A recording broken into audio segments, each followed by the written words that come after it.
સાહેબ, તમે જે આપણે બોટાદના સૈનિક પરિવારના તેમના માટે આજે આટલો મોટો ઉમદા તમે નિર્ણય લીધો, તમને કઈ પ્રેરણાથી આવ્યો છે? લગભગ અમે બધી જગ્યાએ, હું પોતે શિક્ષક છું અને ફિલ્ડ વર્કનો માણસ છું. જી. એટલે દેશની સેવા માટે જે આર્મી મેન કે જે સૈનિકો રહ્યા એ જે કાર્યરત હોય છે એમના માટે લગભગ ઘણી બધી જગ્યાએ કોઈ છૂટછાટ હોતી નથી. પોતે પોતાનું ઘર વતન મૂકી અને દેશની સેવા કરે છે. અને એમને પોતાના બાળકો માટે ટાઈમ આપવાનો કે શિક્ષણ માટે જે સમય આપવો જોઈએ એ આપી શકતા નથી. એ હેતુથી અમે આ વર્ષથી એવું નક્કી કર્યું છે કે જે પણ માજી સૈનિકો છે, બરાબર, સમગ્ર બોટાદ જિલ્લામાં તેમના બાળકોને જ્ઞાનમંજરી શાળા દ્વારા માત્ર ને માત્ર વાહન ફી દ્વારા અભ્યાસ આપવામાં આવે છે. અને એવું નહીં કે ભાઈ અમુક સમય સુધી કે અમુક ધોરણ સુધી, કેજી થી લઈને 12 સાયન્સ સુધી જ્યાં સુધી ભણે ત્યાં સુધી, બરાબર, આ શિક્ષણ ફીને લાગુ પડશે.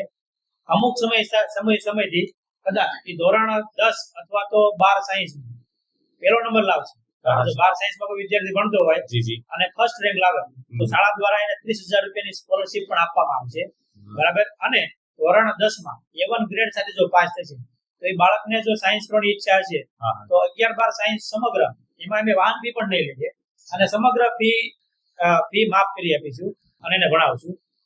કારણ કે અમારો એક દિલથી એવો વિચાર છે કે માજી સૈનિકોના બાળકોને સારું શિક્ષણ મળી રહે, કારણ કે એ લોકો દેશની સેવા કરે છે, એના બાળકોની સેવા અમારે કરવી છે. બિલકુલ સર, તમારો બહુ ઉમદા વિચાર છે.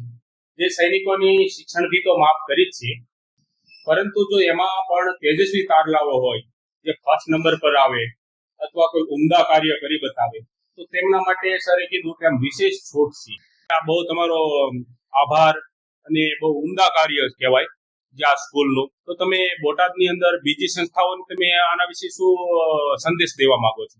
આમાં વસ્તુ એવી છે કે લગભગ ઘણી જગ્યાએ આપણે એવું હોય છે કે ભાઈ બહાર ગામથી આવતા વિદ્યાર્થીઓ હોય ત્યાં કદાચ આપણી બસ ન જતી હોય, પણ બોટાદ જિલ્લાની અમુક શાળાઓની જે બસ રહે એ ગામમાં જતી હોય, તો સમગ્ર બોટાદ જિલ્લાની જે શાળાઓ રહે એને મારી નમ્ર અપીલ છે કે જે પણ જગ્યાએ આપ કાર્યરત છો, બરાબર, અને જે પણ જગ્યા તો નાના ગામડાઓ છે, બોટાદ જિલ્લો છે અને તમારી શાળામાં બાળક અભ્યાસ કરે છે તો એને માત્ર ને માત્ર શિક્ષણ ફીમાં શૈક્ષણિક કાર્ય કરવા જેવું અને થોડીક છૂટછાટ આપી જેથી એ લોકોને પણ થોડીક રાહત રહે અને બાળકો પણ સારું શિક્ષણ મેળવી શકે. જી સર, તો આપણા સાહેબનું કહેવું છે કે બોટાદના જે પણ આપણા સોલ્જર છે, સૈનિકો છે, જે આપણા દેશની ખાતર પોતાનો પરિવાર અને બાળકોને મૂકી અને જે માઇનસ ડિગ્રીમાં દેશની સેવા કરી રહ્યા છે, તો સરનું એવું કહેવું છે કે તમે નિશ્ચિંત થઈ જાઓ, તમારા પરિવારની, તમારા બાળકોની ભણાવવાની શૈક્ષણિક જવાબદારી અમારી છે, તમે નિશ્ચિત રૂપે ત્યાં સેવા કરો. સવાલ હતો જે આપણા સોલ્જરો તરફથી આવ્યો હતો કે આર્મીમાં આપણે નેવી, એરફોર્સ અને ઇન્ડિયન આર્મી આ 3 સામેલ હોય છે, અને તે ઉપરાંત આર્મી જેવું આર્મી જેટલું જ બલિદાન પેરામિલિટરી ફોર્સનું હોય છે, જેનો મુખ્ય રોલ આપણા દેશમાં નક્સલવાદી અને આતંકવાદી મોહવાદીને સફાયો કરવાનો હોય છે. પણ તો તેમના તરફથી એક મારે સવાલ આવ્યો હતો કે તેમના બાળકો માટે તમે કઈ વિશેષ કરી શકો છો સર? આપણે જે શૈક્ષણિક કાર્ય માટે જે ફી માફીની જે પરમિશન રહી જે માજી સૈનિકોને આપેલું છે અથવા ત્રણેય જે કોર્સ લઈને આપેલું છે એવી આપણે સુવિધા પેરામેડિકલ કોર્સમાં જે પણ સૈનિકો છે એના બાળકો માટે પણ અમે રાહત દરે એમને શૈક્ષણિક કાર્ય કરાવ્યું છે.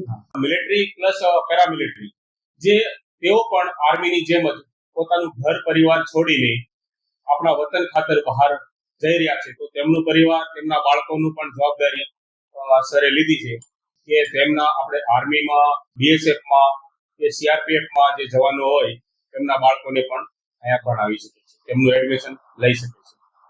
તો અમારા જે ઓન ડ્યુટીના સૈનિકો છે એ તો તમારી સ્કૂલે નથી આવી શક્યા કારણ કે તે ઓન ડ્યુટી પર છે, તો તેમના વતી અમે જે રિટાયર થઈ ગયેલા છીએ તો તમને ઓન ડ્યુટી સોલ્જરોને પણ જણાવવાનું કે તમે ત્યાં ડ્યુટી કરો છો પણ તેમની ફરજ અમે નિભાવીએ છીએ અત્યારે, કારણ કે અમે રિટાયર થઈ ગયા છીએ. તો ઓન ડ્યુટી સોલ્જર પ્લસ અમે એક્સમેન તરફથી તમારી સ્કૂલને સર બહુ બહુ ધન્યવાદ, ખૂબ ખૂબ આભાર સર.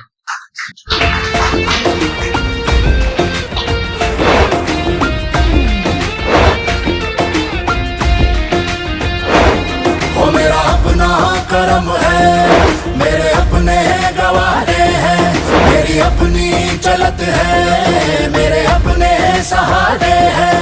मेरे अपने अंधेरे हैं, मेरे अपने पिटारे हैं। आजाद बाशिंदा हूँ मैं, अपने रब का बंदा हूँ। मैं हूँ दबंग दबंग दबंग दबंग, मैं हूँ दबंग दबंग दबंग दबंग, मैं हूँ दबंग दबंग दबंग दबंग, मैं हूँ दबंग दबंग दबंग दबंग, हुड़ हुड़ दबंग दबंग